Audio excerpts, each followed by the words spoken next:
Rise and shine mga ka-RSP, narito na ang gabay, patnubay palala at prediksyon ni Master Hans kung ang ngayong huling araw ng buwan, April 30 na po! Kaya eto na!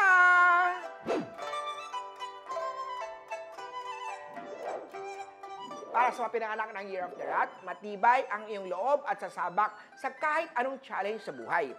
Kailangan mo rin ng guidance dahil sa mga poor judgment. Pitch at ng swerte kay Year of the Rat. Sa Ox naman tayo maapektuhan ng mood ang iyong kalusugan kaya huwag dibdibin ang mga problema.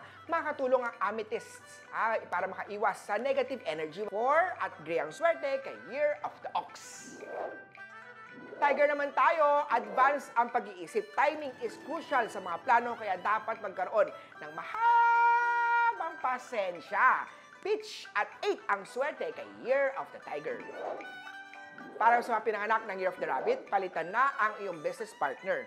Mag-focus sa sarili at baka mapag-iwanan ka na ng panahon. Blue at 9 ang swerte kay Year of the Rabbit.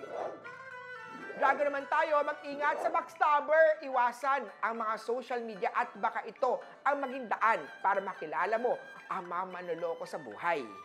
Green at 3 ang swerte kay Year of the Dragon. Sa Year of the Snake naman tayo, tumahimik na lang kung wala namang tama o magandang masasabi.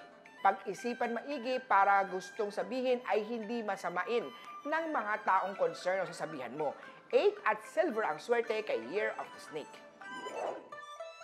Ito naman, sa Year of the Horse, may pagka-naive ka sa mga desisyon. Magdasal palagi. Magsuot din ng lucky charm tulad ng black tourmaline, howlite, or amethyst na crystals. Wear something pink, yan ang OOTD na maswerte ngayong araw. 2 ang swerte kay Year of the Horse.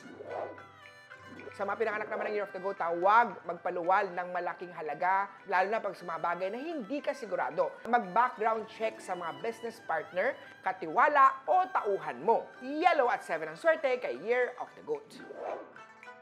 Kay Year of the Monkey naman tayo, hindi problema ang pera, ngunit i-prioritize muna ang mga importante. Orange at 9 ang swerte kay Year of the Monkey.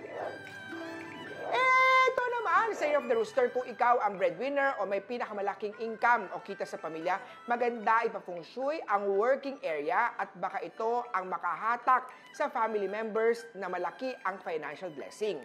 Makakatulong si Feng Shui Master Hans Kua. Purple at 5 ang swerte kay Year of the Rooster. Sa dog naman tayo dream big but start small. Paunlarin unti-unti ang naumpisahan hanggang yung negosyo na to ay lumaki. Ang maswerteng kulay, yellow, 8 ang swerte kay Year of the Doggy. At pinakahuli ang Year of the Piggy, be patient and stay focused. Huwag panghinaan ng loob kapag may pagsubok at naggumugulo at mga naiinggit sa'yo. Black at 2 ang swerte kay Year of the Piggy. Muli po, ito po yung mga gabay, patnubay, paalala at prediksyon lamang ni Master Hans.